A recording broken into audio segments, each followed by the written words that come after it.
I don't like anything about you, mother, said my eldest son's wife. We want to live with our family alone, so get out. I was shocked to hear these words. It reminded me of when I had to leave my own parents' home. Now, I felt angry at the idea of being kicked out of this house too. Fine, I'll leave, I said, gathering my things to go. This was too much. I was determined never to forgive my eldest son's wife. It was time to put my plan into action. So, my name is Sandra Clark, and I'm 61 years old this year. I'm technically retired, but I'm still lucky enough to have some work. I don't go to the office every day anymore. Sometimes I drop by and attend meetings, but mostly I work from home. My oldest son seems to think I'm not working anymore, which isn't true. I became a widow when I was in my 40s. Right now, I live with my oldest son and his wife. Our family home has been in our family for a long time. It's a bit old and needs some fixing up, but I've always loved it. That's why leaving was hard. I've never had to worry much about money. My late husband's insurance money is still mostly untouched. I've been able to live comfortably without worrying about my future. Even though it might seem like I have an easy life, there are some things that bother me. It's mostly my oldest son's wife, Jessica. She's strong-willed and we often clash. This tension didn't just start recently. It goes back to when she first told us they were getting married. I still remember the outfit she wore when she first came to meet us. She showed up in a tracksuit that looked like something she wore back in high school. She said she wanted to be real with us, but I couldn't help but find it a bit odd. It's not exactly lying, but it felt like she was trying too hard to prove something. She's also very argumentative and smart, which can be challenging. I couldn't understand why my oldest son chose her as his partner. Later, I found out that Jessica was the one who pursued him. She's bold, I'll give her that, and she's attractive too. I think my son, who's a bit naive and sheltered, fell for her charm. Even after they decided to marry, things didn't change much. To put it nicely, she's straightforward. To be blunt, sometimes she lacks common sense in how she acts. I really wanted to object to their marriage, but I reminded myself that it's what my son wanted, so I kept my peace. And now, we're facing the consequences of that decision. After my son and Jessica got married, he insisted that we all live together in our family home.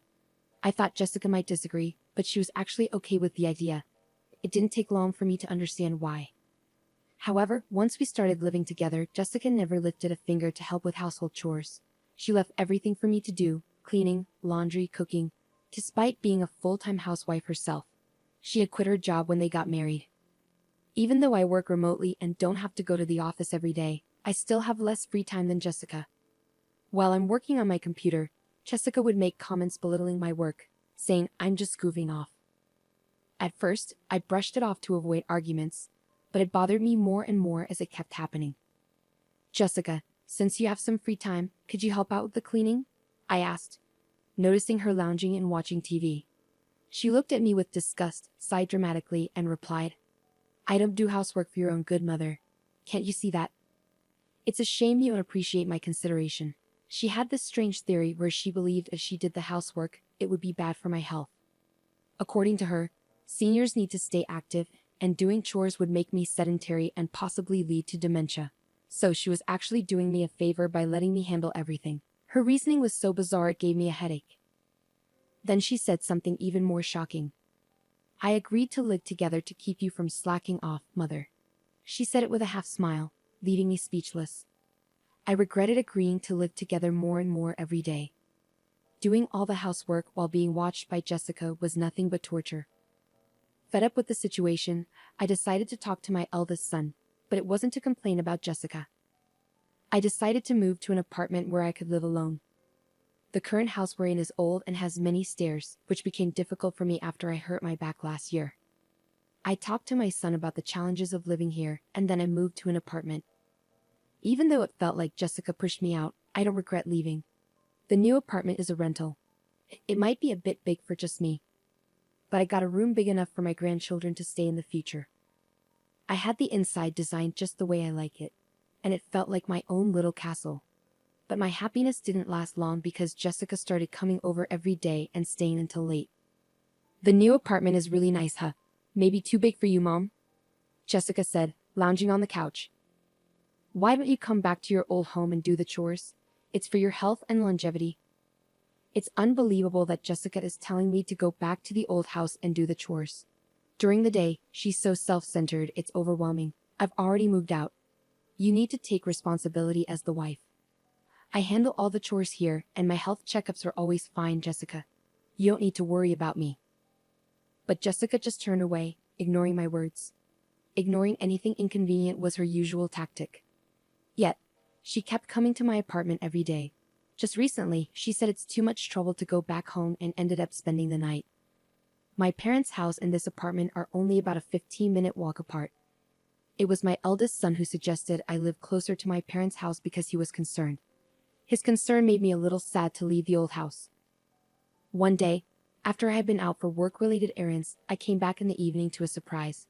To my shock, Jessica had let herself into my apartment. It seemed she used the spare key I had given to my son without my knowledge.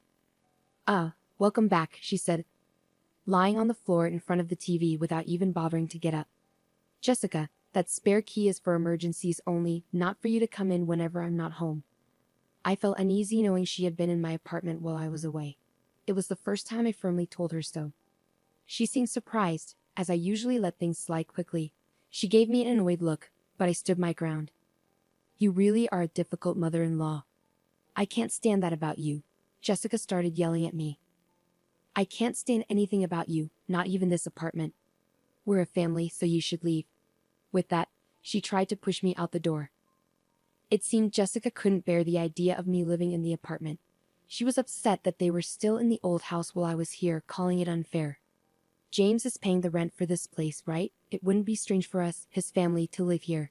That's what it means to live beyond your means." Jessica seemed to think my son was covering the rent for the apartment. This explained why she kept showing up here. In her mind, the apartment should have been for her family to live in. "Fine, I'll leave," I said firmly, staring her down. I agreed to move out within 3 days, which seemed to surprise her. Right in front of her, I called a moving company and arranged for them to come in 2 days. As Jessica left feeling satisfied, I watched her go, already planning my next move. True to my word, I moved out. My new place was an apartment specifically designed for seniors. I decided to test it out for 2 weeks. I handed over the keys and lease documents to Jessica, asking for a change in the contract through the real estate agent to the landlord. Luckily, I've known the landlord for a long time, so they were flexible and accommodating, which was a relief. My eldest son was furious with Jessica for kicking me out. He's even considering divorce, but Jessica doesn't seem to care. In fact, she started living alone in my apartment, saying, "Well then, let's live separately." I'm amazed at how bold she is. But in 5 days, Jessica will find out the truth. While I was working from home, my phone started ringing incessantly. It was Jessica calling. I had been expecting this, so I had a recorder ready to record the conversation. I pressed the record button and answered the call. "Excuse me, Mother, what's the deal with the rent for this apartment? Why do I have to pay it?" Jessica started ranting as soon as I picked up the phone. She sounded flustered. "Well, Jessica, you're the current leaseholder, so it's only fair that you pay. Is there a problem?" I purposely kept my tone calm and relaxed to annoy Jessica. She seemed even more agitated but didn't back down. "But didn't James used to pay the rent here? We're not even divorced yet, so shouldn't James pay?" Jessica had told my eldest son about the rent issue, and he advised her to call me. The truth was, my son had never paid the rent. In fact, I had been financially supporting him. After retiring, I continued working as a consultant and advisor, earning a good salary. I was actually earning more than my son. I had been secretly helping him out because Jessica tended to spend a lot. "It's just a misunderstanding, Jessica. Originally, I was the one paying the rent for that place. I never made James pay a dime." Jessica seemed shocked and caught off guard by the truth. She quickly said what she wanted to and hung up the phone. Right away, I contacted my eldest son and played him the recorded conversation. "I've been putting up with it too, but I can't take it anymore. You feel the same way, don't you?" I knew my son was exhausted from dealing with Jessica's debts. No matter how old he gets, as a parent, I can't help but want to help him out. Some might say I'm too soft, but I think it's just natural as a parent. My son replied quietly, "I'll divorce her, I'm tired too." Then follow my lead. I told him my plan and gave him instructions. First, I asked him to take a few days of paid leave starting today. Then, I told him to quietly move out his important belongings without letting Jessica know. We didn't want her to notice any moving trucks, as she might be nearby. I had instructed him to slowly move his things out during the night, keeping it discreet. The important belongings were taken to a single-family home that I had found as our new residence. This way, the plan progressed without Jessica knowing. 3 days later, Jessica called again, sounding even more flustered than before. What? Why are you so worked up? Just like last time. I kept my tone deliberately relaxed as Jessica sounded overly anxious, almost in a state of panic. Mother, our house is up for sale. And I got a call from my parents saying that my belongings have arrived at their house. What does that mean? Jessica explained that her parents had received her belongings, and our old house was now on the market. It seemed my eldest son had followed my instructions. He had sent Jessica's things to her parents' house and put our old house up for sale, leaving it empty. The landlord told me that if I can't pay the rent, I should leave. I thought I should consult with James, and when I got home, there were chains and a padlock on the gate, and I couldn't get in. There's even a for sale sign up. Jessica was almost hysterical. It must have been quite a shock for her to come home to. I've already entered into a sales contract with a realtor. We can't access that house anymore, Jessica had began, ready to express all the pent-up frustration. Firstly, I'm no longer your mother-in-law, right? Yesterday, James should have filed for divorce. You signed it, didn't you? You and I are strangers now. Yesterday, my eldest son had filed for divorce at the city office. It turns out Jessica had signed the papers a while ago. Threatening divorce seemed to be a tactic she often used. My son used to believe that Jessica would change someday. After all, she was the person he loved enough to marry. He felt trapped into giving in to her threats of divorce, he once told me. But it seems my son has finally realized the truth. He signed the divorce papers, which had always been used as leverage, and submitted them. The divorce has been officially processed. You always used to tell James that you could divorce anytime. Are you happy now that things have turned out your way, Jessica? I could sense Jessica holding her breath on the other end of the phone. She wanted to argue back, but seemed lost for words. She must have been feeling frustrated. Besides, I'm worried about you. After the divorce, how will you manage to live in that apartment without a job? Moving also costs money, and it's tough. How did you even afford it? Jessica's anger was no longer hidden. She yelled and cursed at me. She had claimed she married my son because of the inheritance he received from my late husband. However, I control all the inheritance, and she can't touch a penny of it. Despite marrying to clear debts, she screamed that nothing was going well for her. Of course, I made sure my son listened to this conversation too. If it came to a divorce settlement, I planned to use the recording as evidence. I thought it was the end, so I patiently waited for Jessica to finish her tantrum. She ranted for about 15 minutes without pause. Then, in the end, she started begging me for help, crying. She confessed that she had been disowned by her family. With nowhere else to go, she pleaded for my assistance. It suddenly clicked for me. Something had felt off at the wedding, and now I understood what it was. Jessica had no place to go, no home to return to.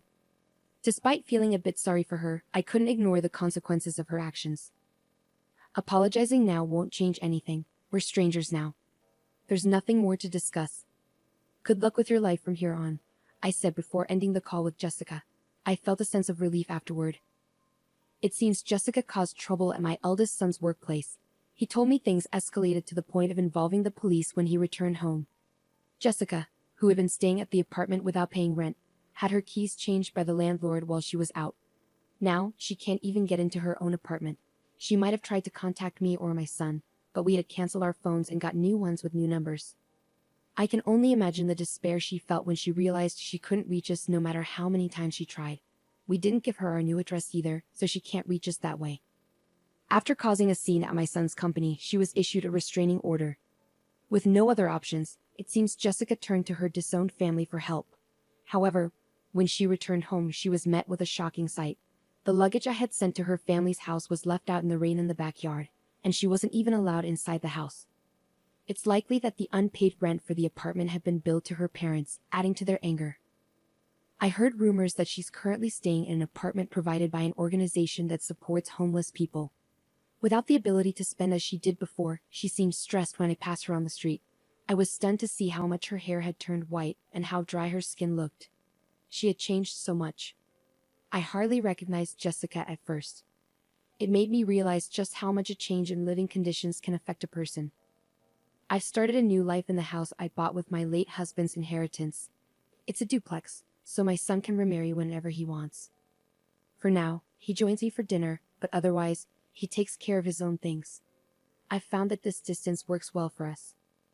The money from selling my parents' home is saved for future needs. I plan to use it for my son and his future wife when they marry. And of course, I'll keep some aside for any future grandchildren. I'm thinking of creating the English garden I've always dreamed of in my new home. On days when I'm not working, I spend time in the garden, caring for the young trees and herbs. This new life, filled with hope, has become my daily routine.